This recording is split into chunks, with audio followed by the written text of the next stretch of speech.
Bien, muy buenas tardes y bienvenidos a la sesión de hoy en la que vamos a hablar del concepto de las clases de constitución, de la jerarquía normativa, de las grandes decisiones estructuradoras del Estado. Hemos visto en las sesiones anteriores los antecedentes histórico-jurídico-políticos, si queréis, de la Constitución, ese periodo de transición que precedió a su aprobación. Vimos también en este esquema las fechas, aquí lo tenéis en esta lámina presentada en pantalla, las fechas de la Constitución, las que tenemos que aprender porque nos las van a preguntar en el examen. Lo que cumple ahora entonces es, estamos hablando de la Constitución, ¿qué es una Constitución? Pues bien, no es una tarea sencilla. Definir la Constitución no es una tarea sencilla. De hecho, si cogéis cualquier manual de derecho constitucional y derecho administrativo, encontraréis voces mucho más autorizadas que la mía, muchísimo más, donde incluso cada autor pues, se ha, digamos, aventurado a ensayar su propia definición. De alguna manera, los constitucionalistas, los administrativistas, la gente que a esto se dedica de una manera técnica, rigurosa, dogmática, pues ofrecen prácticamente tantas definiciones podemos encontrar como autores. Entonces, al igual que sucede con el resto de las instituciones jurídicas, cuando nos enfrentamos al problema de delimitar conceptualmente un término, de definir la Constitución, nos enfrentamos a un problema gigantesco. No hay una respuesta general desde el punto de vista teórico dogmático. A mí me gusta explicarla con este esquema. A mí me gusta explicarla desde el punto de vista de la óptica de la jerarquía normativa. La Constitución es una norma, es decir, una norma además jurídica, y no solo eso, sino que además es la norma jurídica superior a todas las demás, y esto a golpe de vista, con una pirámide en la que la situamos en la cúspide, pues lo vamos a entender a la perfección, ¿de acuerdo? La Constitución, digamos, es esa norma jurídica que sustenta al Estado, podríamos decir, ¿de acuerdo? Desde el punto de vista del contenido, para que una Constitución pueda ser reconocida como tal, tiene que tener un contenido determinado, no podemos poner cualquier cosa, ¿de acuerdo? Una de las características más importantes de la Constitución, que hablaremos de ello cuando veamos este artículo concreto, que es el artículo 9 en el apartado 1, es el valor normativo de la Constitución. No es una mera declaración de intenciones, no tiene mero valor programático. Históricamente las constituciones tuvieron este valor, eran meras declaraciones de intenciones. La Constitución de Cádiz de 1812, la PEPA, la primera que tuvimos, la primera piedra de nuestra historia constitucional, de nuestro camino constitucional, decía aquello de los españoles serán justos y benéficos. No son meras declaraciones de intenciones, son verdaderas normas jurídicas hoy, en nuestros días. El valor normativo de la Constitución lo podemos deducir, eso sí que estamos en condiciones de hacerlo, del artículo 9.1. ¿Y por qué lo sé? Porque el propio Tribunal Constitucional, en sus primeras sentencias, el Tribunal Constitucional que se pone en funcionamiento a partir de la Ley Orgánica del 79, a primeros de los años 80, dedujo de este precepto, en famosísimas sentencias de reiterada cita, el valor normativo de la Constitución. La Constitución es una norma jurídica, tiene una eficacia vinculante, por tanto, la característica fundamental de la Constitución, volviendo a ese esquema gráfico, es que tiene valor normativo. Cuando se publica, cuando se aprueba la Constitución, pues los juristas de aquel entonces también discutieron, oye, y tal. Y una discusión, ¿cuál es el valor normativo? Bueno, pues el Tribunal Constitucional, en una sentencia que, si tenéis curiosidad, fue fechada el 24 de enero del 81. Cuando queráis buscar una sentencia del Tribunal Constitucional, simplemente googlearla y vais directamente a la página del Tribunal Constitucional, que os saldrá el primer resultado y aquí tenéis la resolución, ¿de acuerdo? Bueno, ahora no me quiere cargar, no pasa nada, me quiere dejar mal mi propio ordenador, no pasa nada. El valor normativo de la Constitución, ¿de acuerdo? Ciudadanos y poderes públicos están sujetos a la Constitución y al resto del ordenamiento jurídico.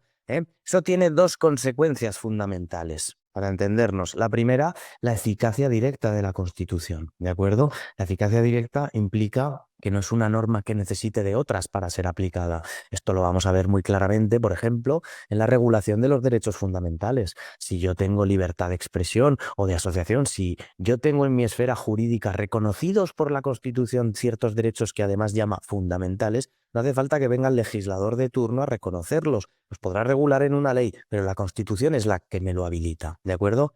la disposición derogatoria de esta Constitución es lo suficientemente expresiva también de ese valor normativo. La Constitución española se carga todas las normas que se opongan a ella. Perdonadlo de se carga, las deroga, las expulsa de la vida jurídica. ¿De acuerdo? Eso por un lado, la eficacia directa. Y por otro lado, el llamado principio de interpretación conforme. El principio de interpretación conforme implica que todas las leyes, esto lo encontramos en otro sitio, voy a ir a la Ley Orgánica del Poder Judicial, en el artículo 6 vamos a tener que el principio de interpretación conforme implica que todas las demás leyes, todas las demás leyes se tienen que aplicar conforme a la Constitución, ¿de acuerdo? Por tanto, la eficacia directa, ese valor normativo, sería la característica fundamental, así muy resumidamente explicado. Por tanto, primer mensaje para vosotros, primer gran titular, situados en ese esquema, en esa pirámide normativa. La Constitución es una norma jurídica directamente aplicable, eficaz, vinculante, pero que además de ser una norma jurídica es la norma, con la N en mayúscula, la que las preside a todas. Luego veremos qué son las leyes orgánicas, las leyes ordinarias, si unas son más que otras o son iguales o no, lo veremos, qué son las disposiciones normativas con fuerza de ley, qué son los reglamentos, qué son todas esas normas infraordenadas a la Constitución, ¿de acuerdo? Bien, la única parte de la Constitución que no tiene, digamos, valor normativo, fuerza normativa, llamadlo como queráis, es esta que tenéis en pantalla, el preámbulo, ¿de acuerdo? Donde se proclama la voluntad de la nación de, dos puntos, garantizar la convivencia, consolidar el Estado de Derecho, proteger a los españoles, promover la cultura, establecer una sociedad democrática, colaborar en las relaciones pacíficas. Este preámbulo que precede a la norma, a la regulación positiva, es la única parte de la norma que no tiene, digamos, valor normativo. ¿Qué consecuencias cabe predicar de esto? Que la Constitución, vuelvo al esquema, es una norma jurídica y además superior entre todas, ¿de acuerdo? Se ha llamado a esto la superlegalidad. Veis que está por encima de las leyes, ¿verdad? Las leyes deben adecuarse a los mandatos constitucionales. Esa superlegalidad se desdobla a su vez en dos sentidos: la superlegalidad material y la superlegalidad formal. ¿Por qué? La superlegalidad material implica, lo hemos visto en la disposición derogatoria, solamente deroga todas las normas que se opongan a la propia Constitución. Y la superlegalidad formal implica que solamente puede ser modificada en virtud de los mecanismos que ella misma establece. ¿Dónde? En el título dedicado a la reforma constitucional, que es el último, el título 10º. Este título establece dos formas de modificar la Constitución: una reforma ordinaria y una reforma agravada. ¿En función de qué parámetros? De la importancia de los contenidos a reformar. La parte blindada de la Constitución, ya veremos cuál es, requiere de reforma agravada, nunca se ha hecho hasta la fecha. La parte no blindada, el resto de la Constitución, de acuerdo, requiere de la reforma ordinaria. Por tanto, unos trámites menos farragosos y de alguna manera metafísicamente cumplibles, no como en la otra, que realmente son tantos y tan duros los requisitos que lo hacen prácticamente intangible, ¿de acuerdo? La Constitución que sea reformada por la vía agravada es casi un imposible jurídico, ¿de acuerdo? Tal y como está planteada la regulación, tiene una vocación pétrea de permanencia, de autoprotección, que es muy difícil que en España, más que nada porque para empezar, las mayorías necesarias para reformarla, en la disolución de las Cortes, el reunir nuevamente las mayorías, sería prácticamente imposible. Si les va justo para sacar unos presupuestos, ya me entendéis. Bien, esto es importante. La Constitución, por tanto, es una norma jurídica, pero además es la norma jurídica superior entre todas. Nada puede haber por encima de la Constitución. Y el otro día hablábamos del papel importantísimo que a estos efectos desempeña el Tribunal Constitucional. Todas las leyes deben adecuarse a la Constitución, pero eso es una declaración vacía. ¿Qué ocurre en el caso de que no sea así? ¿Qué ocurre si viene una ley y no es conforme a la Constitución? ¿Quién controla la constitucionalidad de las leyes? Bueno, pues nosotros tenemos institucionalizada ese control en el radio de acción del Tribunal Constitucional. Insisto, tenemos un pequeño antecedente. En la Constitución republicana del año 1931 había un órgano que se quiere asemejar, sería el antecedente remoto. Si pudiéramos encontrar uno, iríamos a buscar allí el Tribunal de Garantías Constitucionales. Hoy tenemos el Tribunal Constitucional regulado en el 159 al 165 y en su propia ley orgánica, ¿de acuerdo? Bueno, pues esa es la idea del valor normativo de la Constitución y de explicar esto desde el punto de vista de la jerarquía normativa. Jerarquía normativa va a aplicar hasta arriba. ¿Qué quiere decir jerarquía normativa? Y dejamos explicado también este principio, que las normas se infraordenan unas a otras y que el contenido de las normas inferiores no puede retar, no puede contradecir, no puede vulnerar lo establecido en las superiores, ¿de acuerdo? No puede venir mañana una ley orgánica y quitarme a mí el derecho a la libertad de expresión, que lo tengo porque lo dice la Constitución. La ley no está autorizada a negarme a mí la libertad de expresión. Ninguna. Ni una ley orgánica, ni ordinaria, ni ninguna. Pasa lo mismo entre las leyes y los reglamentos. ¿Los reglamentos qué son? Disposiciones administrativas de carácter general dictadas por la Administración. De modo y manera que si la ley de costas dice que a la playa solo se puede ir en bañador rojo, no puede venir el reglamento de costas en su desarrollo a decir que además del bañador rojo se admite bañador azul, amarillo y verde porque estaría contradiciendo la ley. Esto es un ejemplo absurdo para que se entienda, pongamos uno de verdad. Derecho urbanístico español, las leyes urbanísticas, abro paréntesis, competencia autonómica, cierro paréntesis.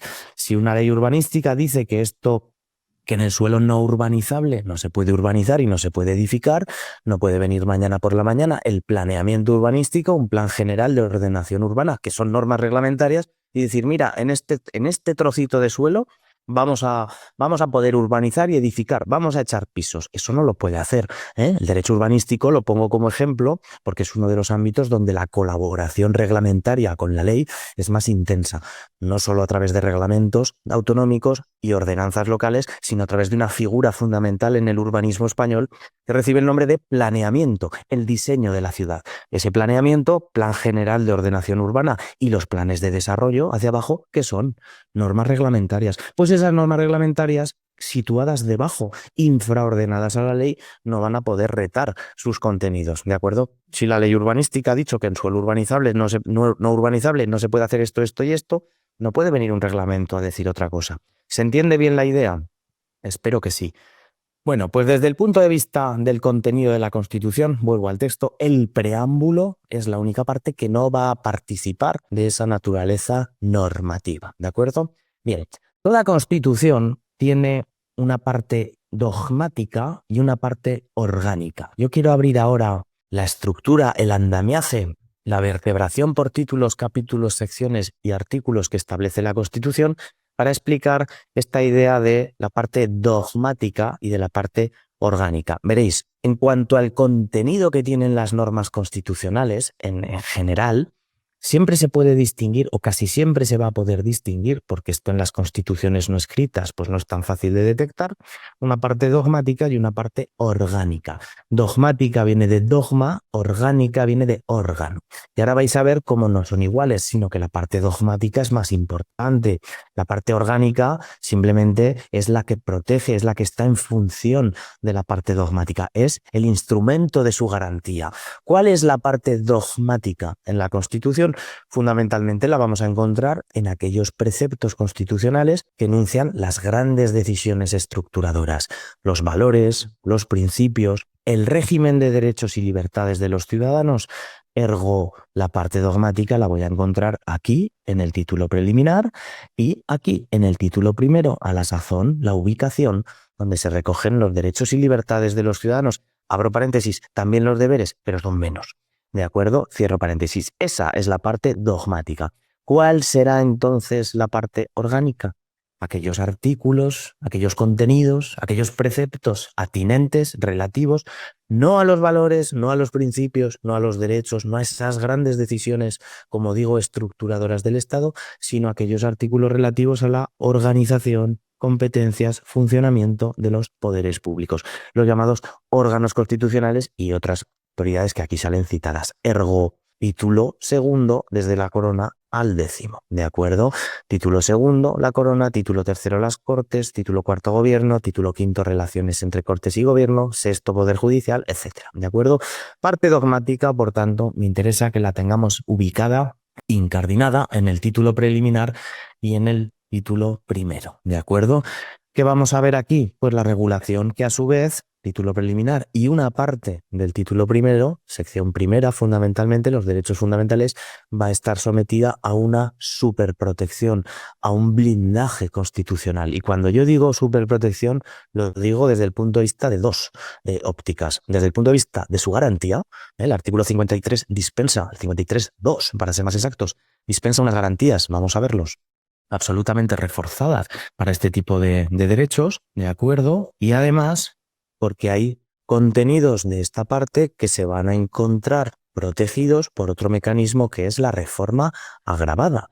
Es decir, la necesidad de seguir un procedimiento al que se incluye la corona, aunque sea parte orgánica, se incluye la corona, título segundo, que viene a decir el 168 que si una reforma afecta a ciertas partes fundamentales de la Constitución o a esta como totalidad, a esta como conjunto, el procedimiento que se dispensa es el aquí previsto. Es una cuestión, digamos, de prácticamente imposibilidad. Son tantos y tan duros, ya los veremos, los requisitos de la reforma agravada que ni se ha dado hasta la fecha, ni yo creo que se dé en un futuro cercano. Acaso me equivoque, el futuro nadie lo conoce, pero desde luego es la opinión que tengo a fecha de hoy. ¿De acuerdo? Por tanto, la Constitución es esa. Vamos ahora a hablar de las clases posibles de Constitución y para eso nos ayudaremos de este pequeño esquema extractado de la dogmática tradicional del derecho constitucional, donde ya sabéis que las clasificaciones, las tipologías, cualquier elemento taxonómico en la ordenación de contenidos en esta o en cualquier otra clase siempre es discrecional para el profesor, siempre es con un sentido didáctico, no son clasificaciones legales, no son clasificaciones definitivas, son clasificaciones útiles, funcionales al estudio, si queréis. Cualquier otra clasificación que encontréis distinta de esta será como mínimo igual de buena, de modo y manera que siempre cogerlas con pinzas, incluidas las mías, porque pueden tener errores, pueden, digamos, enlazar contenidos de una manera que no sea técnicamente exacta. Lo que se pretenden con las clasificaciones, con los esquemas, con estos materiales didácticos, en última instancia es facilitar el estudio, ¿de acuerdo? Por eso, una de las formas tradicionales de clasificar los tipos de constitución es atendiendo a todos estos parámetros. Según su forma, vamos a ver que las constituciones fundamentalmente pueden ser codificadas abiertas, escritas o consuetudinarias, consuetudinario viene de costumbre, o extensas o breves, ¿de acuerdo? ¿Cómo es la nuestra? Es codificada, bien escrita y además extensa. Tiene 169 artículos, no es pequeña, no es corta. ¿Ha habido constituciones más largas? Las ha habido. En España también. La misma de Cádiz, la primera tenía más extensión, pero no es corta. Según su procedimiento de reforma, las constituciones vamos a encontrar que pueden ser flexibles o rígidas. ¿Os acordáis que antes he dicho el mecanismo de la superlegalidad? La superlegalidad implica, desde el punto de vista material, que la Constitución deroga las normas que se oponen a ella, pero desde el punto de vista formal implica que solo se puede modificar en virtud de los mecanismos que esa Constitución ha previsto. Por tanto, es una Constitución rígida, con vocación de quietud. Las constituciones en España y en el mundo siempre van a encontrar, en ellas vamos a encontrar un elemento de permanencia, una vocación de permanencia en el tiempo. Ejemplo paradigmático, la Constitución de los Estados Unidos de América. Tiene más de 200 años y ha sido reformada en una muy contada, una serie de ocasiones. Por tanto, en España son 40 años, 3, no son muchas tampoco. Siempre hay una vocación de estabilidad. En nuestro caso, porque inauguraban un nuevo régimen, lógicamente un cambio de régimen, una época fundacional, ¿de acuerdo? Si son flexibles, quiere decir que se pueden modificar como si de otra ley normal se tratara por el procedimiento legislativo ordinario, que en nuestro caso sería Congreso, Senado, en definitiva una ley más. No es así, porque entre nosotros, para modificar la Constitución, así lo hemos hecho ya 3 veces, año 92, año 2011, año 2024, para modificar la Constitución tenemos que acudir a los mecanismos que ella misma nos ofrece para poder válidamente hacerlo. En cuanto a su novedad, pues si son originarias o derivadas, una Constitución originaria es aquella que inicia una regulación, mientras que las derivadas son las que recogen miguitas de pan o siguen una serie histórica. En nuestro caso, en España hemos tenido media docena de constituciones desde la PEPA y, por tanto, es una constitución desde ese punto de vista derivada, entronca, diríamos, con el constitucionalismo histórico español. Aquí tenéis antecedentes históricos, 1812, 1834, 37, en definitiva, unos cuantos hasta el anterior precedente inmediato, que ya sabéis fue la Constitución Republicana de 1931, fue la primera de las dos que hemos tenido en el siglo XX. El resto son todas decimonónicas, son todas del siglo XIX. En cuanto a su origen, pues es otro arrastre, otra inercia medieval, otorgadas, impuestas o pactadas cuando se otorgaban por el monarca, cuando se le imponían por el parlamento al monarca, esa teoría de los controles y contrapesos, y pactadas fruto del consenso social. La nuestra tuvo lugar en una época pues ciertamente convulsa, la época de la transición, derivada de una dictadura muy larga, en definitiva, el terrorismo en España, presión económica, crisis, inflación, deuda. En definitiva, no era una época fácil, no fue una época fácil y había sectores de la sociedad con mucho poder heredado. Estaba la Iglesia, estaba el ejército. Bueno, pues en la Constitución española lo que se nos ha dicho y lo que tenemos que aceptar, porque es la realidad, es que de una u otra manera todo el mundo cedió. Esta es la realidad de las cosas. Luego cada cual tendrá su opinión y todas son bienvenidas y lícitas, pero la realidad de las cosas, por encima de nuestra personal opinión, que acaso importa muy poco ahora, es que todo el mundo tuvo que ceder. ¿De acuerdo? Todo el mundo tuvo que ceder. Pues el ejército tuvo que aceptar, digamos, el poder civil. La Iglesia tuvo que aceptar la aconfesionalidad del Estado. La derecha pues, se tuvo que redimir también de su pasado autoritario. Y la izquierda, pues de alguna manera, la más izquierda, pues se tuvo que olvidar de sus sueños más húmedos, revolucionarios. Todo el mundo cedió. Los nacionalistas periféricos tuvieron que aceptar que España era una y no 17, a pesar de que, a cambio, pues ganaron autonomía territorial. Artículo 2 de la Constitución. Pues si todo el mundo cedió, la Iglesia, el ejército, la derecha, la izquierda, nacionalismos periféricos, los medio pensionistas, los de aquí, los de allá. Por eso se le llama Constitución del Consenso, ¿de acuerdo? Porque todo el mundo tuvo... Cada uno de los artículos de la Constitución fue debatido por una ponencia en la que había distintas sensibilidades políticas representadas. Eso quiere decir que la Constitución no fue, digamos, realizada, elaborada en media tarde, a prisa y corriendo. Muchos meses de trabajo, mucha gente muy preparada, profesores, catedráticos, con el apoyo de muchísima gente, con mucha gente opinando detrás y al final llegando a acuerdos. Ese es el motivo de que en el año 78, pues hubo una constitución que se puede decir, cuando un acuerdo no contenta a nadie, cuando el reparto de una herencia no contenta a nadie, es que es un reparto justo, ¿no? Porque si uno sale más contento que el otro, cuando no contenta a nadie el reparto de la herencia de la abuela, es que ha sido un reparto justo.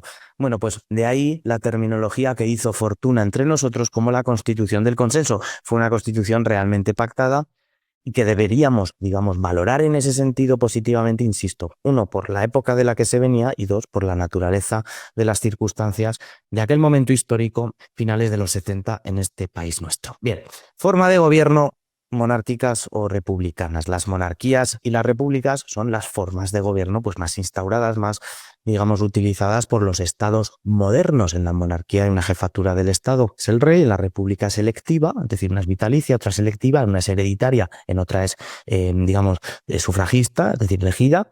Francia es una república, Estados Unidos es una república, España es una monarquía. Digamos que las constituciones pueden instaurar regímenes, vamos a pensar en los democráticos, si os parece, tanto desde el punto de vista monárquico como desde el punto de vista republicano. Personalmente, esto no es lo importante. Lo importante rara vez es la forma del poder, lo importante son sus límites. A mí me da igual la forma del poder, yo lo que quiero es que el poder esté limitado, que haya pesos y contrapesos. No me importa la forma tanto, pues, puedes tener opinión, puedes no tener opinión, todo es bienvenido, pero lo importante realmente es el límite, no la forma del poder, sino sus límites. Lo verdaderamente relevante es que el poder esté limitado. La decisión de la Constitución fue, artículo 1, una monarquía parlamentaria, ¿de acuerdo? Pero con renuncia, digamos, a cualquier tipo de poder ejecutivo para el rey. Se dice que el rey reina, pero no gobierna, ¿de acuerdo? Las capacidades del rey, las funciones del rey vienen tasadas en la propia Constitución y por tanto no tiene ningún poder de decisión efectivo. Ahí entra en juego una figura que estudiaremos y que recibe el nombre de refrendo. Siempre tiene que haber una autoridad civil que refrende, que avale, que dé por buena, que responda de la decisión real.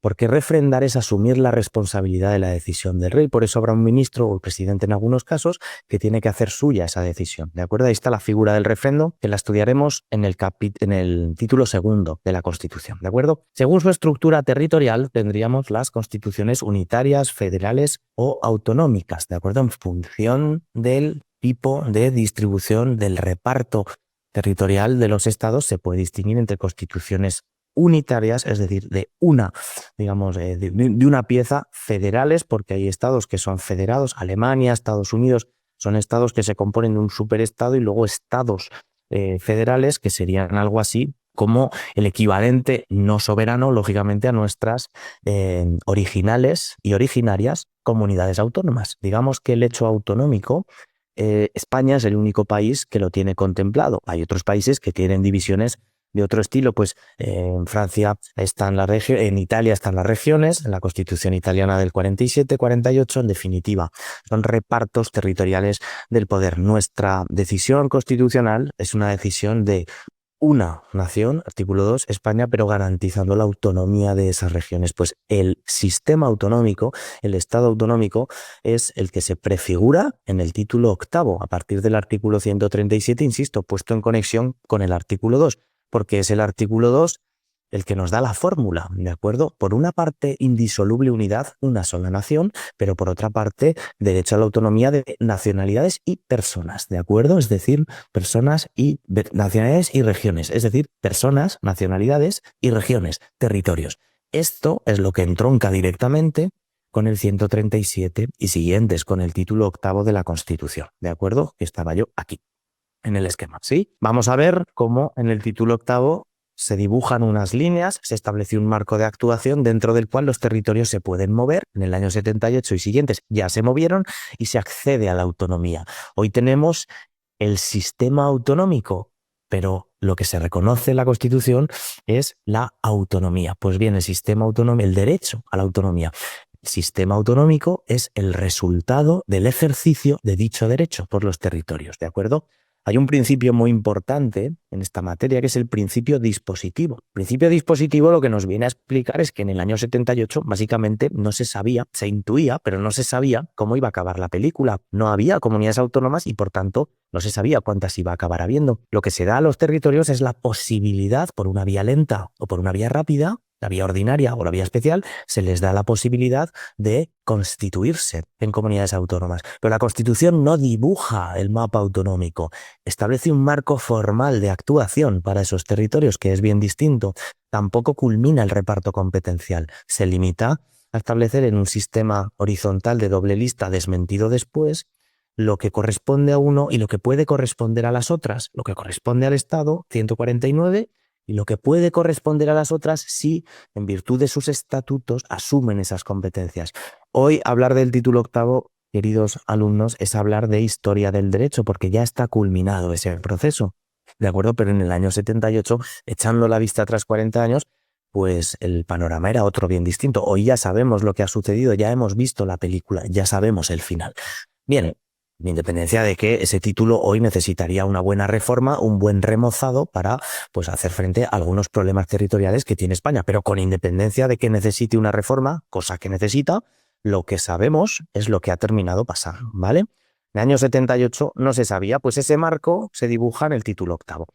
Y luego tenemos alguna consideración doctrinal, si son constituciones normativas nominales o semánticas, las que son decorativas, las que están ahí de comparsa. Hay países absolutamente, digamos, ajenos a la idea del derecho que tenemos nosotros, del derecho romano, de la justicia, del ius, del dar a cada uno lo suyo, de los contratos, de que lo pactado obliga, de que la ley debe gobernar.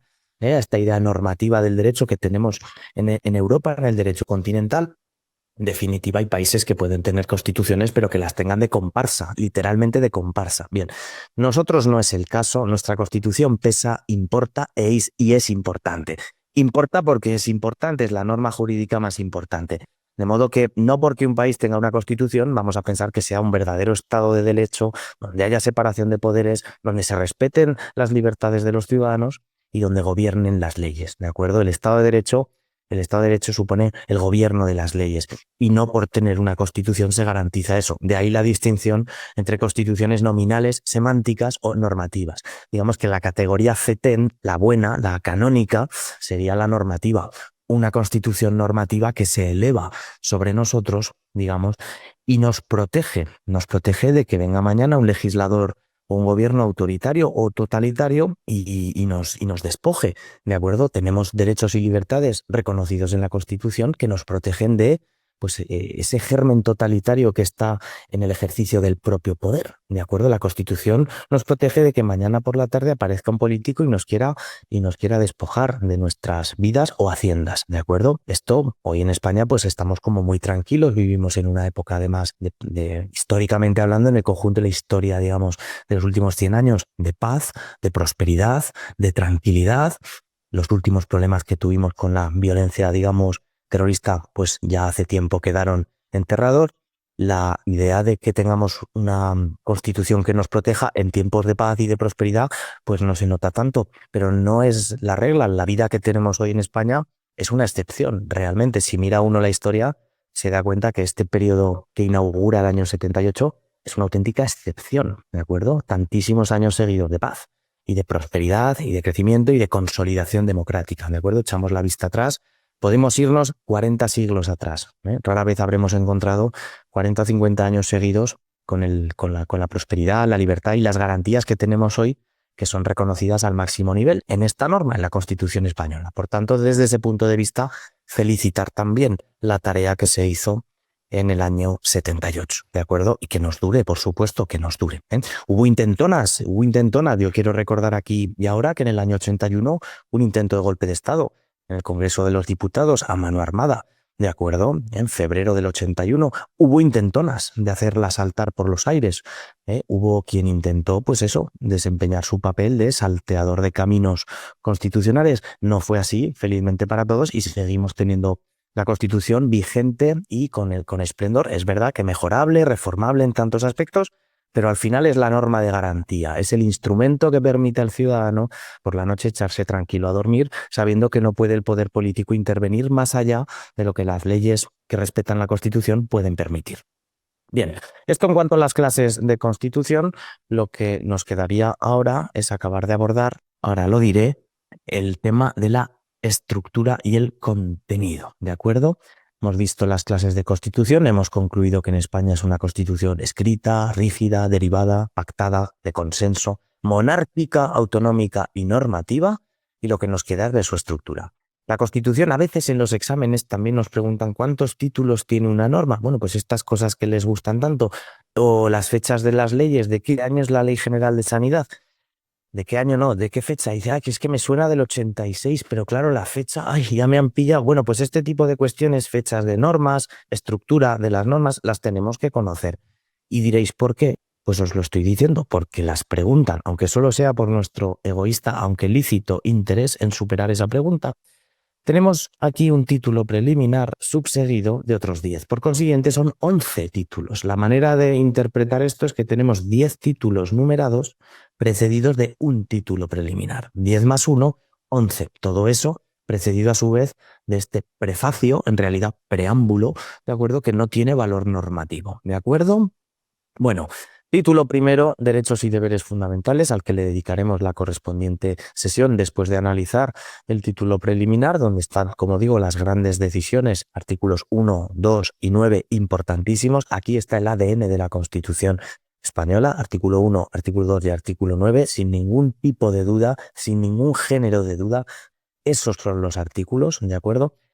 Capítulo segundo, la corona, la jefatura del Estado. Título tercero, las Cortes Generales, la tenéis aquí. Corona, no lo he dicho, perdón. Título primero lo voy a ir diciendo sobre la marcha, porque aquí no aparecen los artículos. Pero bueno, desde el título preliminar es del 1 al 9. El título 1 es del 10 al 55. Me puedo equivocar, pero por ahí. El título segundo, la corona, es del 56 al 65. Título tercero, las Cortes Generales, del 66 al 98. Al 96, perdón. Título cuarto desde el 97, el gobierno. Relaciones entre el gobierno y Cortes del 106 al 116. Poder Judicial, 107 al 116, ahora no me acuerdo, 108, ¿veis? No se puede hablar de memoria, ¿eh? Eso está prohibido, que es lo que estaba haciendo yo. No se puede hablar desde el 108, Poder Judicial desde el 117, Economía y Hacienda, y aquí llegaríamos al 137, que es la organización territorial del Estado. Los dos últimos títulos son más cortos, ¿eh? La Tribunal Constitucional y la Reforma son títulos de muy poquitos artículos y son muy cortos. Es verdad que la Reforma se agota en este contenido, pero el Tribunal Constitucional no. El Tribunal Constitucional tendremos que acudir a la regulación que nos ofrece su ley orgánica, la ley orgánica del año 79, ¿vale?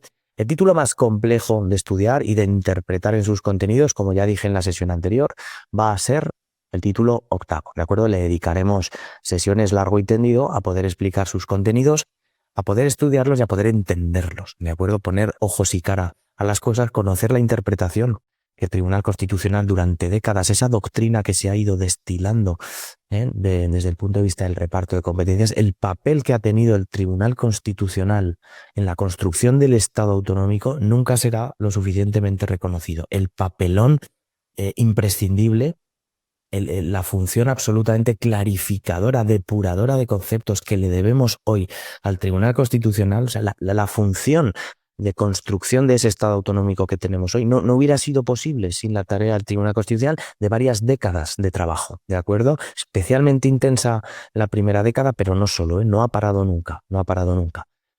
Estas sentencias mucho más cercanas, pero especialmente al principio, que era cuando estaba todo por decir.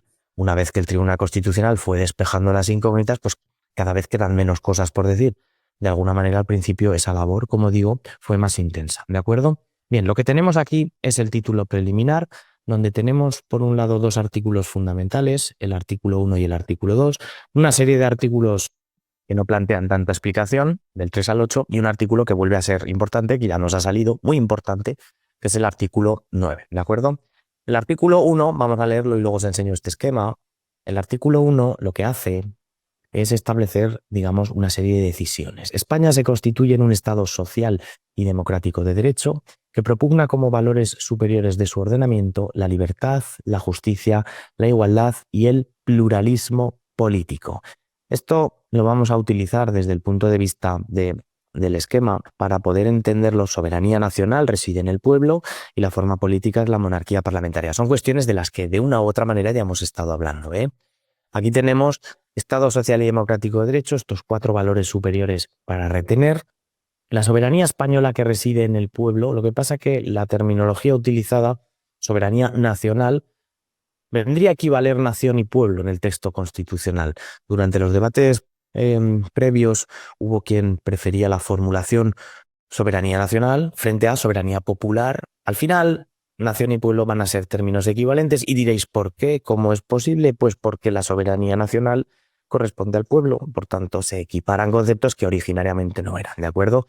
Del pueblo español, por tanto, emanan los poderes del Estado. Toda la legitimación del poder es nuestra como pueblo y hacia arriba, ¿de acuerdo? Y la forma política del Estado, la monarquía parlamentaria, ¿de acuerdo? Que España sea un Estado social y democrático de derecho implica tres cosas distintas, que es social, que es democrático y que es de derecho. Son tres. Otras constituciones de nuestro entorno, la italiana, la francesa, la portuguesa, tienen denominaciones parecidas. Estado social de derecho, Estado democrático. Es decir, si miráis los artículos correspondientes de constituciones europeas, todas son muy parecidas. Nuestra formulación, la española, la ibérica, pues es más completa. Son las tres cosas.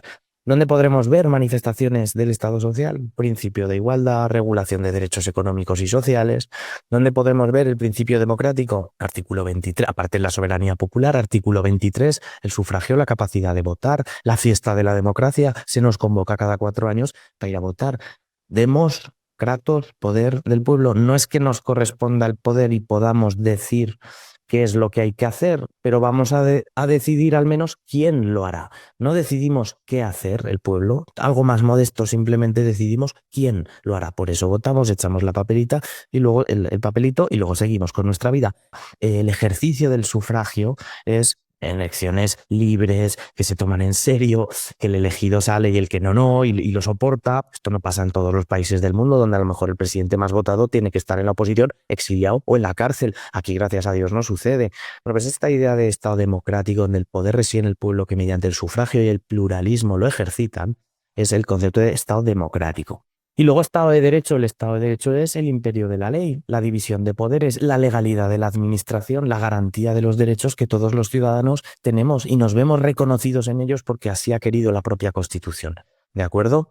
La monarquía parlamentaria, ya lo hemos dicho, la corona, el régimen que veremos en el título segundo, ¿de acuerdo? Y desde el punto de vista del Estado autonómico, pues lo que hacemos es establecer en el artículo 2 un sistema jurídico político de equilibrio.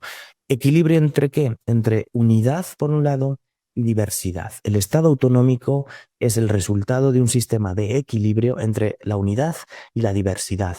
¿Unidad de quién? De la nación española. ¿Por qué? Como patria común e indivisible. ¿Diversidad de quién?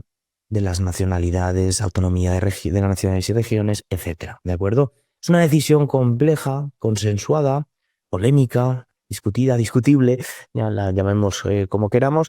La parte que me interesa, por tanto, es en este momento la parte de las grandes decisiones estructuradoras del Estado. Y la primera es esta: el Estado social, el Estado democrático y el Estado de derecho. ¿De acuerdo? Serían las tres grandes, digamos, decisiones junto con las que hemos visto, junto con la monarquía parlamentaria y el Estado autonómico. Son esas tres grandes decisiones.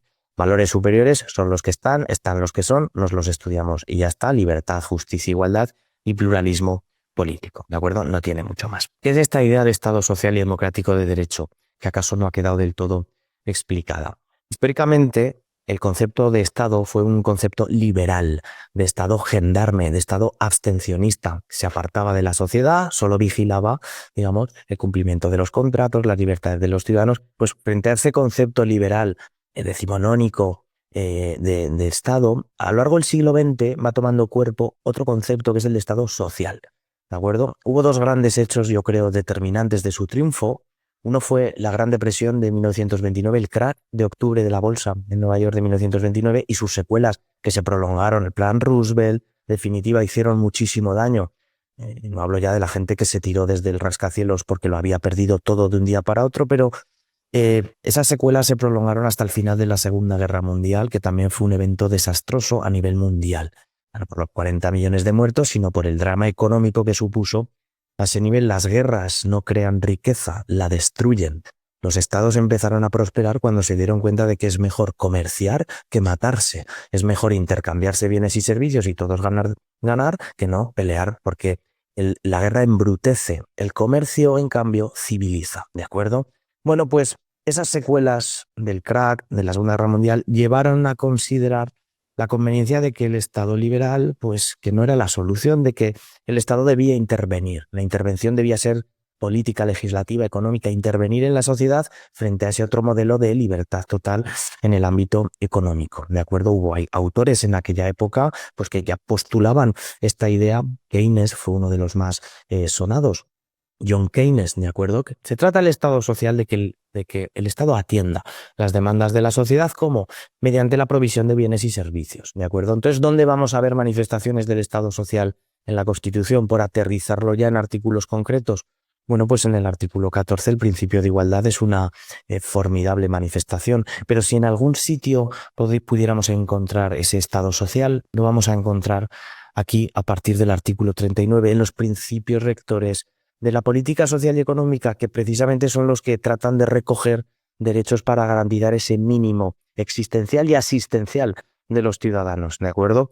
Hay otras manifestaciones que se podrían poner en conexión, en este caso, por ejemplo, el 128, que lo que hace es legitimar la iniciativa pública en la actividad económica. Ojo, es un artículo que tiene un germen totalitario muy peligroso, pero no tanto porque no impone esa iniciativa, simplemente la deja indicada, la deja posibilitada, ¿de acuerdo? Este artículo ha sido ciertamente criticado, pero en el fondo no es para tanto. Yo creo que no la deja impuesta, simplemente la posibilita, ¿de acuerdo? Por tanto, el Estado social, esa alternativa al Estado liberal, al Estado gendarme, trata de que el Estado, pues eso, se encargue también de asegurar un mínimo existencial a los ciudadanos a través de la intervención política y legislativa, ¿de acuerdo?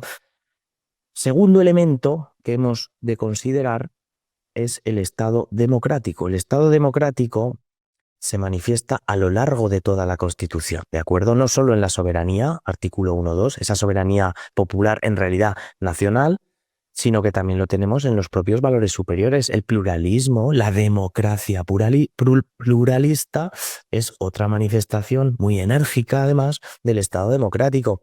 Esa democracia pluralística, ya lo diré, barbaridad.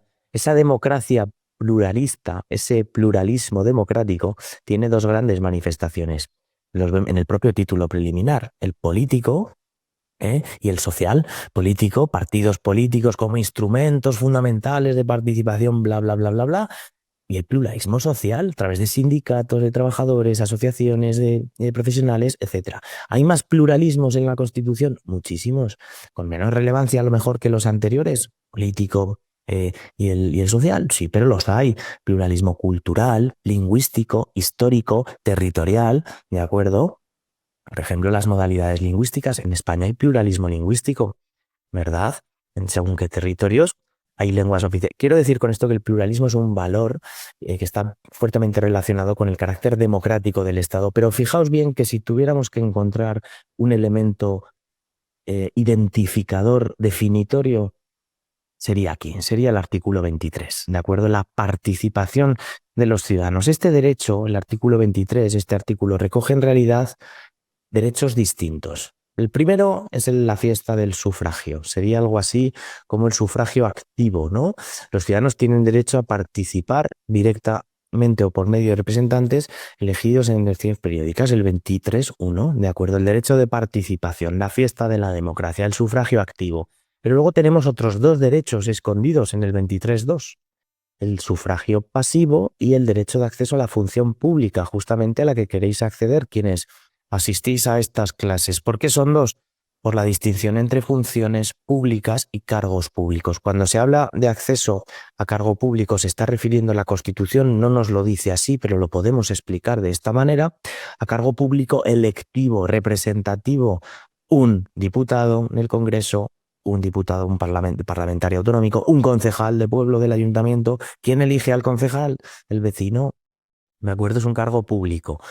Algunos son cargas públicas. Y luego tenemos las funciones públicas, la función pública, el acceso al empleo público y a la función pública con más propiedad. ¿De acuerdo? En condiciones de igualdad, quiero decir que si a ti te sacan de una convocatoria de oposiciones de manera discriminatoria, pues están vulnerando ni más ni menos que un derecho fundamental y a lo mejor eso implica la nulidad de pleno derecho de un acto administrativo. Artículo 47 de la Ley del Procedimiento. Actos en los que se vulneren derechos fundamentales. Toma, aquí tienes uno. ¿Cómo que usted me deja fuera de la convocatoria de este proceso selectivo si cumplo todos los requisitos? A esto me estoy refiriendo, ¿vale? Interrelación constante de las materias. La participación, por tanto, es la más formidable manifestación de ese principio democrático, ¿de acuerdo? Democracia representativa mediante el sufragio universal, libre, igual, directo, secreto. ¿Tenemos otras formas de participación en la Constitución? Sí, tenemos varias además. Por ejemplo, en el ámbito local tenemos una estupenda forma de participación directa nominada con el término de concejo abierto, que es un sistema de organización que sustituye al ayuntamiento. En Aragón, de 700 municipios que tenemos, 100 municipios se rigen por concejo abierto. No es una utilización testimonial, son unos cuantos. En España hay menos utilización, pero hay algunas comunidades como la nuestra en la que no hay ayuntamiento como tal, sino que la totalidad de los vecinos, ¿verdad? Como en el capítulo de Los Simpson, que reúne el alcalde a los vecinos a debatir sobre el monorail, eso es el concejo abierto, así explicado, digamos, muy superficialmente. No hay ayuntamiento como organización, ¿verdad? El municipio es el ente local, el ayuntamiento es la organización administrativa de ese ente local. Pues no hay ayuntamiento, sino que corresponde a un alcalde y a los vecinos, ¿de acuerdo? Democracia directa, por tanto, con el concejo abierto. Forma de democracia directa, democracia a la suiza, ¿de acuerdo? Otras formas de democracia semidirecta, que no son directas, pero sí semidirectas, las encontramos, ya hemos hablado de ellas, en la iniciativa legislativa popular, donde el pueblo puede provocar, digamos, la tramitación de una ley a través de una iniciativa legislativa popular, la ILP, de acuerdo con este marco y con los requisitos que se establecen en su ley reguladora. Artículo 87.3, por tanto, y otra forma de participación sería fundamentalmente el referéndum. Esta idea de someter a consulta, de someter a pregunta al cuerpo electoral para que se pronuncie afirmativa o negativamente sobre la cuestión planteada. Más participación la encontraremos en el ámbito judicial, por ejemplo, que es, si no la institución del jurado o la acción popular, son mecanismos que se recogen en este título, en el título sexto, artículo 125, la acción popular, la capacidad de movilizar, de poner en marcha la acción de la justicia o la de participar en su administración, en el hecho de administrar justicia mediante el jurado. ¿Cuándo interviene el jurado? Para el enjuiciamiento de un tipo de delitos. ¿De qué delitos? De acuerdo con lo que dicen las leyes procesales y la ley del jurado. ¿De acuerdo? Y luego los tribunales consuetudinarios, que quedan fuera del Poder Judicial, a pesar de estar regulados aquí, porque se rigen, digamos, por la costumbre en el ámbito del campo, de los regadíos, tribunales agrarios tradicionales existentes y, por lo visto, bendecidos por la Constitución, pero que quedan fuera de esa jurisdicción única que predica, de ese poder judicial único que predica nuestra Constitución, ¿de acuerdo? He dicho jurisdicción única, pero no, porque hay varios órdenes jurisdiccionales. Tenemos un poder judicial con 4 órdenes jurisdiccionales: civil, penal, contencioso administrativo, social. En el Supremo agregaríamos la quinta sala de lo militar, que no es un orden en sí, para el ámbito castrense. Bien, pues estas son las manifestaciones del llamado principio democrático y nos quedaría considerar todavía el Estado de Derecho, que si acaso es la joya de la corona, ¿de acuerdo? Veréis, el Estado de Derecho se explica desde el punto de vista del sometimiento del poder a las leyes. Esto hoy lo damos por hecho, no puede venir el presidente del gobierno a hacer lo que le dé la gana, pero esto hoy históricamente no fue así. Os he dicho antes que la vida que tenemos es una excepción. Nunca antes en la historia ha habido tantas libertades y tanta garantía como tenemos ahora, ¿de acuerdo? Entonces, en los orígenes del Estado constitucional, una de las preocupaciones fundamentales era limitar el poder del Estado. ¿Os acordáis cuando hablábamos de constituciones monárquicas y republicanas? Que os he dicho, a mí me da igual la forma del poder, republicano, monárquico, a mí eso no me importa un bledo. Lo que me importa es que el poder esté limitado, que no se puedan meter en mi casa. Que si llama alguien a las 6 de la mañana a la puerta de mi casa, que yo sepa que es el lechero, como decía Churchill. Eso solo pasa en un estado donde el poder está limitado. Churchill decía que la democracia es el único sistema donde sabes que si llaman a tu casa a las 6 de la mañana, sabes que es el lechero. Bueno, pues a eso se refiere. Las preocupaciones de los primeros estados constitucionales, en el origen del Estado constitucional, fue limitar el poder, ¿de acuerdo? Luego ya vinieron fases posteriores de, además, legitimar democráticamente ese poder que viniera del pueblo. Pues bien, las notas fundamentales del Estado de Derecho, si las tuviéramos que encontrar, que reubicar en la Constitución, son 3. Primero, la proclamación del imperio de la ley. Esa es la primera gran nota, ¿de acuerdo? El rule of law, el gobierno de las leyes. ¿Qué supone esto? El sometimiento de todos los poderes del Estado a la ley. Y ese principio de legalidad lo vamos a encontrar en muchísimos artículos de la Constitución, empezando por el propio título preliminar. 9.1, la vinculación a la Constitución. Aquí lo tenéis. 9.3, principio de legalidad y de jerarquía normativa. 103, principio de legalidad administrativa. La administración sirve los intereses generales, pero cuidadito, no puede hacer lo que le dé la gana, no puede ser parcial, arbitraria, discriminatoria, tiene que hacerlo con arreglo a procedimiento, a presupuesto, a reglas tasadas y que vienen de las normas. Y ese principio de legalidad administrativa enlazaría a su vez con el control judicial de esa legalidad, un control judicial que se encomienda a un tercero imparcial, situado suprapartes, conocedor del derecho, al que llamamos juez, y en este caso particular, juez de lo contencioso, ¿de acuerdo? Los tribunales, por tanto, controlan la legalidad de la actuación administrativa. Por tanto, la primera nota fundamental del Estado de Derecho la podemos encontrar en la proclamación del imperio de la ley. ¿Cuál es la segunda nota fundamental? La división de poderes, clarísimamente además reflejada en la Constitución. Diréis, no hay ningún artículo donde se hable de la división de poderes. Y os diré, tenéis razón, pero añadiré, no hace falta. La división de poderes la podemos extraer de aquí, de la propia estructura. Título tercero, artículo 66, las Cortes Generales. Título cuarto, Gobierno, artículo 97, Poder Ejecutivo. Ya tengo 2, Legislativo, Ejecutivo. Título quinto, cómo se relacionan uno y otro. Y título sexto, Poder Judicial, tercer poder, el más alto poder de decisión dentro de un Estado. Por tanto, la Constitución recepciona, acoge esta teoría de la separación de poderes, de la división de poderes. ¿Sí? Esto se lo debemos a un filósofo francés que en una obra famosísima que se llamaba El espíritu de las leyes, de acuerdo, lo que venía a decir es que las funciones del Estado liberal, las funciones principales, el ejecutivo, el legislativo, el judicial, hacer las leyes, aplicar las leyes y controlarlas, ¿vale? Cada una de las funciones capitales del Estado tiene que ser ejercida por un titular distinto, que no se podía concentrar en una sola mano, ¿de acuerdo? En una sola persona, en un solo órgano. todos los poderes, porque un poder omnímodo conduce a un poder tiránico, conduce, digamos, pues eso, a un ejercicio autoritario, totalitario incluso del poder. No han faltado ejemplos a lo largo de la historia donde esto ha pasado. Pensad en cualquier país que os venga a la cabeza, de esta época o de anteriores. ¿Qué pasa cuando una sola persona reúne todo el poder? Pues que aquello acaba como el Rosario de la Aurora, porque normalmente cuando uno acoge todo el poder, pues eso suele acabar mal, suele haber una persecución de los adversarios, suelen acabar faltando las libertades económicas y tras ellas las libertades civiles, ¿de acuerdo? Esto es un correlato. No hay ningún solo país del mundo, de los que en el mundo han sido, donde no se hayan eliminado las libertades económicas sin que las libertades civiles hagan otro tanto. Por tanto, la supresión de una sabemos que comporta la supresión de las demás. Pues esta idea ya la descartaba Montesquieu al decir esas tres funciones principales que estén separadas. Y a partir de esa separación inicial, que los tres poderes resultantes queden vinculados. ¿Cómo van a quedar vinculados? Mediante la posibilidad de intervenir en los demás. ¿Cómo interviene el legislativo en el ejecutivo? Hombre, con la moción de censura. Es que se puede derribar a un presidente del gobierno, que a su vez lo ha elegido, le ha dado la confianza, lo ha investido el Congreso. ¿Cómo puede intervenir el Ejecutivo en el Parlamento? Puede disolverlo. Quiero decir, hay mecanismos, pesos, contrapesos, relaciones que se disciplinan en ese título quinto, pero partimos del dogma montesquineano de separación de poderes. Los tres poderes están separados, no se pueden concentrar en una sola mano y a partir de esa separación inicial, a partir de esa separación, los tres poderes resultantes quedan vinculados. ¿Vinculados cómo? Mediante la posibilidad constitucional de intervenir en los demás, mediante medios de fiscalización, de información, de veto, de control, en definitiva.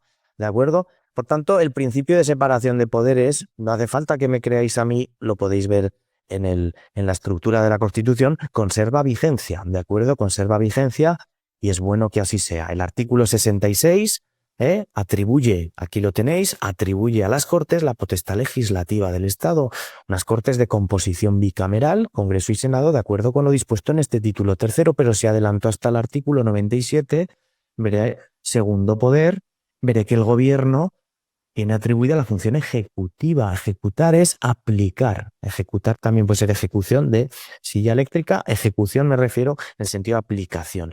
La función ejecutiva de aplicación de las leyes, para lo cual se vale el gobierno de un instrumento primordial, que somos nosotros, la administración pública y quienes en ella nos desempeñamos. ¿De acuerdo? Segundo poder. Y si avanzamos hasta el 117, lo que vamos a encontrar es al tercer poder del Estado, a los jueces y magistrados únicos, capacitados y facultados para decir el derecho a administrar la justicia. ¿De acuerdo? En unos procesos regulados con arreglo a una normativa específica, que es el derecho procesal, cada orden el suyo. Hay una ley orgánica del Poder Judicial que establece un marco sobre el cual luego se montan los órdenes jurisdiccionales, el orden civil, el penal, el contencioso, cada una con sus peculiaridades, cada una de su padre y de su madre, y si acaso cada una con sus complejidades también aplicativas. ¿De acuerdo? Por tanto, sí, el principio de separación de poderes conserva vigencia. Basta con examinar someramente nuestra Constitución para llegar a esta conclusión sin miedo al error. ¿De acuerdo? Ya tenemos dos notas fundamentales del Estado de Derecho. Repito, uno, la proclamación del imperio de la ley. Dos, la división de poderes. ¿Qué tercera nota nos puede faltar para saber que España es un Estado de Derecho? Ya tenemos separado el poder, ya lo tenemos controlado, limitado. Pues nos falta esto, los derechos, el título primero, ¿de acuerdo? El reconocimiento de derechos y sus garantías es la tercera nota de un Estado de Derecho. Yo creo que con esto se cierra el círculo o el triángulo, llamadlo como queráis, porque la Constitución tiene que reconocer derechos y garantizarlos. Decían los revolucionarios franceses, una Constitución que no reconoce derechos no es una verdadera Constitución. Ostras, tenían razón. El reconocimiento de los derechos y sus garantías es un elemento fundamental. ¿Qué tipo de derechos reconoce la Constitución? Ya hemos visto que hay derechos fundamentales. A partir de aquí, ¿verdad? De esta sección, derechos no fundamentales, derechos a secas, derechos de los ciudadanos. Con esto se nos cuela algún deber, deberes de tipo moral, como hablar el castellano, como trabajar o hablar el castellano, y deberes jurídicos, como pagar impuestos. El deber tributario no es un deber moral, hay que pagar, ¿de acuerdo? Si no, problema.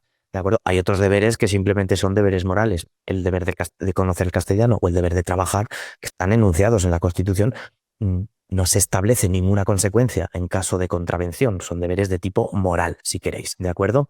Por tanto, la Constitución reconoce estos derechos que luego podemos a su vez, vamos aquí a verlo en pantalla extendida, podríamos a su vez dividirlos, subdividirlos de mil maneras, pero la principal, fundamentales, no fundamentales y principios, guiones, derechos, derecho a la medio ambiente, a la vivienda, principios rectores. Luego hay otras divisiones que pudiéramos hacer entre derechos civiles, políticos y sociales. Históricamente, no todos los derechos que tenemos hoy, que insisto, hoy los damos por hecho y que nadie nos los toque, ¿verdad? Pero históricamente no se garantizaban. Siglo XVIII, siglo XIX, siglo XX fueron siglos de conquista de derechos. Ahora hoy en día se utiliza mucho la expresión conquistar derechos. Claro, la idea es que si echamos la vista atrás 200 años y no hace tanto tiempo, nada o muy poco de lo que tenemos hoy era efectivo en la España o en la Europa de hace 200 años. Siglo XVIII fue un siglo de consolidación de esos derechos civiles, ¿de acuerdo? La libertad personal, la seguridad. El siglo XIX fue el siglo de los derechos políticos, ¿de acuerdo? De consolidación, de expresión, reunión, la participación mediante introducción del sufragio. Cierto es verdad que primero censitario, solo los hombres, solo los propietarios de renta y tierra, luego ya universal. Y el siglo XX ha sido el siglo XX de instauración de los derechos sociales, educación, sindicación, huelga, asistencia sanitaria, seguridad social, que proviene de finales del XIX, pero consolidada en el siglo XX, en España en los años 60, y de prestaciones sociales, Estado social. Por tanto, históricamente el reconocimiento de derechos ha sido paulatino, ha sido en cascada, no vinieron todos de golpe y costó sangre. ¿De acuerdo? No fue gratis. Hoy los damos por hecho. Pues bien, la Constitución reconoce esos derechos también escalonadamente y podemos ver derechos civiles como el derecho al honor o el derecho a la libertad ideológica, a la libertad personal, a la seguridad, esos derechos civiles, pero vemos derechos políticos, derecho a la expresión, a la libre expresión, a la reunión, a la asociación, 23, a la participación, son derechos políticos. Y luego vemos derechos de tipo puramente social, artículo 27, la educación. Artículo 28.1, la sindicación. Artículo 28.2, la huelga. Y aquí podríamos añadir otros que no están aquí. Insisto, la asistencia sanitaria, la seguridad social, prestaciones, servicios sociales de todo tipo, servicios a las personas. Definitiva, provisión de actividades de hacer, de actividades prestacionales por parte de la administración y dirigidas a los ciudadanos a garantizar su bienestar. Para algo pagamos tributos, dirá alguno, efectivamente. ¿De acuerdo? Pues esos derechos son el reconocimiento y su garantía, la tercera nota del Estado de Derecho. Una Constitución, si no tuviera derechos para nosotros, pues sería prácticamente papel mojado, porque podría venir el político de turno, el presidente de turno, el canciller de turno, el legislativo de turno y violentarte, ¿de acuerdo? De mil maneras, además. Hay mil maneras de fastidiarle la vida a una persona. ¿De acuerdo? Pues una vez que hemos explicado los derechos, lo que toca es conocer también su protección, la garantía. Y aquí entra en escena un artículo que es el 53, seguido a su vez del artículo que ya comentamos, que es el 54, sobre el defensor del pueblo. Esos tres derechos que hemos visto que se ordenaban en fundamentales, no fundamentales y principios, se protegen también con un distinto nivel, con una intensidad diferente en función del derecho. El 53.2 apela a los ultraprotegidos, ¿de acuerdo? Se mete también aquí la objeción de conciencia, pero a los ultraprotegidos. El 53.1 a los derechos de los ciudadanos y el 53.3 reconoce, ¿cómo decir esto? La idea de los principios rectores desde el punto de vista que en el fondo, en buena técnica jurídica, no son derechos equiparables, no son derechos subjetivos en el sentido de las libertades públicas, los derechos fundamentales. ¿Y por qué? Cuando yo hablo de derecho subjetivo, me estoy refiriendo a una posición jurídicamente protegida e invocable frente a terceros. Esto no es así hasta que no venga una ley que desarrolle estos derechos. Esta es la llamada, que os decía el otro día, teoría de las leyes intermedias. ¿De acuerdo? Yo no puedo decirle a un juez, señor juez, tengo derecho al medio ambiente y usted qué me quiere contar, tráigame la ley de protección ambiental y dígame qué es lo que está pidiendo. Señor juez, tengo derecho a una vivienda, pero bueno, tráigame la ley del suelo, la ley de vivienda a su comunidad autónoma y dígame qué es lo que está pidiendo. Yo no puedo pedir, no puedo invocar, no puedo hacer valer un principio en la medida en que no haya una ley que configure su régimen jurídico. Por eso lo modesto, lo limitado del alcance desde el punto de vista de la Constitución, no son derechos equiparables, por eso tienen unas garantías mucho menos reforzadas que los derechos fundamentales. ¿Se entiende la idea? Al final son tres capas de refuerzo, de garantía, de protección, pero distintas, garantías reforzadas en un caso, simplemente ordinarias en otros. Por poner un ejemplo, solo puedes ir al Tribunal Constitucional en recurso de amparo, en esa demanda de protección al más alto nivel, si hay una afección de derecho fundamental. Prueba a ir al Tribunal Constitucional con un principio rector o con un derecho de los ciudadanos. Prueba a ir a ver qué pasa. No pasarás de la puerta porque solo los derechos fundamentales tienen acceso al Tribunal Constitucional mediante un recurso que es el recurso de amparo, ¿de acuerdo? Esto se regula en el título del Tribunal Constitucional, ya lo veremos un poquito más adelante, ¿de acuerdo? Pero en el fondo, aquí lo tenéis, recurso de amparo por violación de derechos y libertades del 53.2, artículo del que venimos, solo del 53.2. Por tanto, yo no puedo ir al Tribunal Constitucional y alegar una eventual vulneración a no sé qué, ¿de acuerdo? Esta sería la idea. Bien, más cosas que podemos hablar de esto. Desde el punto de vista del artículo 1 y 2, estas son las grandes decisiones estructuradoras del Estado. La que nos faltaba, que en el fondo ya la hemos explicado, es la que tenía que ver con el artículo 2 y es la que nos empuja a considerar el Estado autonómico. Pero esto lo explicaremos con detalle en el título 8. Este será necesariamente el punto de partida que nos conectará con el artículo 137, el tinglado, que allí se dispone el marco jurídico, el marco formal de opciones que se da a los territorios para poder acceder a la autonomía, acceder a ella en unas determinadas condiciones, ¿de acuerdo? Desde el punto de vista de estos artículos, castellano artículo 3, la bandera el 4, lo explicamos ya en otra sesión, capital del Estado, la Villa de Madrid, régimen especial de capitalidad, partidos y sindicatos, fuerzas armadas, importante aquí la reserva de ley orgánica, ¿de acuerdo? También lo explicamos en la sesión introductoria. Y muy importante, lo ya comentado sobre el valor normativo de la Constitución y los principios estructurales del ordenamiento jurídico, ¿de acuerdo? Este artículo 3 tiene tres grandes contenidos, los tenéis ahora compartidos en pantalla. En este esquema, el valor normativo, la mención a la igualdad, libertad y participación y los llamados principios estructurales del ordenamiento jurídico, que se enuncian en este artículo, en este apartado, ¿de acuerdo? Artículo 9, apartado 3. Si giráis la cabeza tocando la oreja izquierda con vuestro hombro izquierdo, podréis ver una palabra así, una especie de regla mnemotécnica, lege PISRI, que es la que nos va a permitir, al menos así me sucedió a mí, reunir y retener mentalmente todas aquellas menciones que aparecen en este artículo, que son estas que tenéis aquí, son 7. Lege PISRI. Legalidad suena como el culo, ya lo sé, pero viene muy bien para retenerlas todas y además en orden.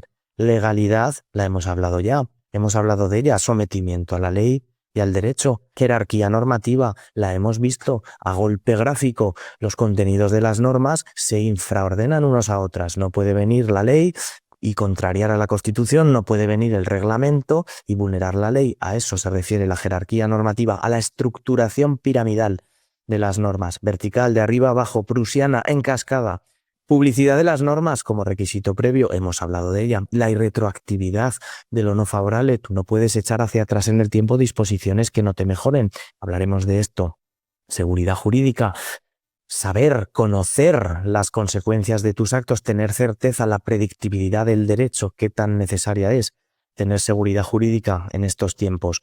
Responsabilidad de los poderes públicos, una responsabilidad enunciada aquí con carácter general, es una cláusula general, aterrizada en la responsabilidad patrimonial de la administración, un expediente aparte del que se hace eco el artículo 106, ¿de acuerdo? La idea de que el ciudadano va andando por la calle de su pueblo, se tropieza con una baldosa rota y entonces le exige al ayuntamiento que le dé una indemnización por el mes que ha estado de baja por un esguince de tobillo como consecuencia de una baldosa rota. Y diréis, ¿por qué?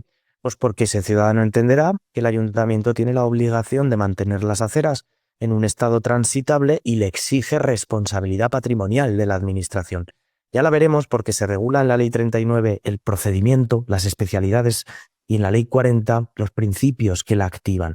Veremos esta idea de responsabilidad patrimonial del bloque de régimen jurídico largo y tendido porque además es un asunto que da mucho juego. Y finalmente la interdicción. Interdict, esto viene del francés, prohibición de las decisiones injustificadas, los poderes públicos en sentido amplio, diríamos, ¿verdad?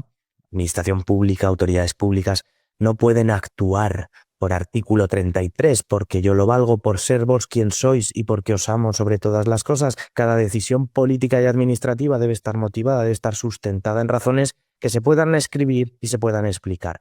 Esta idea de la arbitrariedad la enlazaremos con otros conceptos técnicos como las potestades discrecionales. Esta idea de que la administración a veces adopta los actos con un margen de decisión tal que parece que no. La decisión discrecional o los actos administrativos discrecionales es una diferencia que hacemos entre actos reglados y discrecionales. El acto reglado cuando la administración tiene que tomar una decisión que viene prefijada en la norma. El acto discrecional cuando incorpora a la norma cierto poder valorativo, subjetivo, cierta inclinación, cierto decantamiento a la administración. Discrecionalidad es lo que hace el tribunal de un examen cuando corrige una exposición escrita, un examen oral, y decir, eso se llama discrecionalidad técnica. Es decir, pues este aspirante ha dado el nivel o no, ¿de acuerdo? Es decir, esta clasificación de alguna manera apela al modo en que la administración adopta sus actos en función del margen que la ley le ofrece para adoptarlos. Si el margen es 0, diremos, es una decisión reglada. Cumplo los requisitos, señor alcalde, otórgueme la licencia. Si es una decisión que permite decantamiento, que permite valoración, diremos que es una decisión discrecional.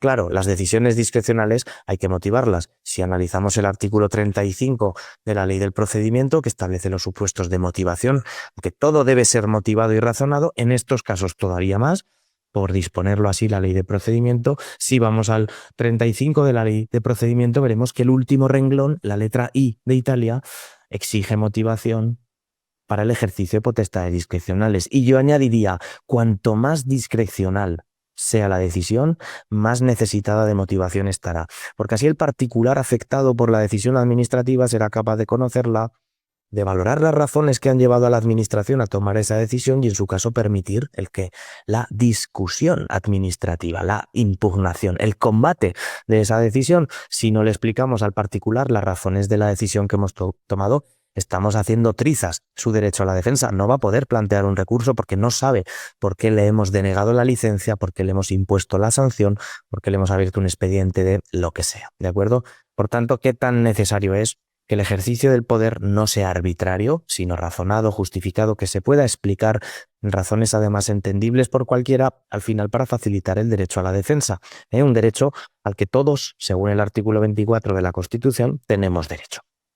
Tenemos acceso. Bien, bueno, pues con esto y un bizcocho podemos dar por finalizada esta sesión inicial sobre el concepto, las clases de Constitución, el principio de jerarquía normativa y de alguna manera los contenidos más relevantes del título preliminar que, como he indicado antes, acaban en este apartado tercero del artículo 9 con los llamados principios estructurales, ¿de acuerdo? Lo que tocará a continuación será, por consiguiente, abordar ya la regulación positiva del título primero, es decir, una de esas notas definitorias que hemos dicho del Estado de Derecho, el reconocimiento de los derechos y su posterior garantía. No vale de nada con declararlos, tengo que establecer instrumentos orientados a su protección por el caso de que sean vulnerados, quebrantados, afectados, en definitiva, por el poder o por otros particulares. Esa protección, esa declaración de derechos y esa protección es lo que estudiaremos en el título primero, pero eso ya será en otro momento, ¿de acuerdo? La sesión de hoy, por tanto, la vamos a dejar aquí, sin más comentario que agradecer vuestra atención y emplazaros para la siguiente clase. Cuidaros mucho y un abrazo a todos. Hasta luego. Adiós.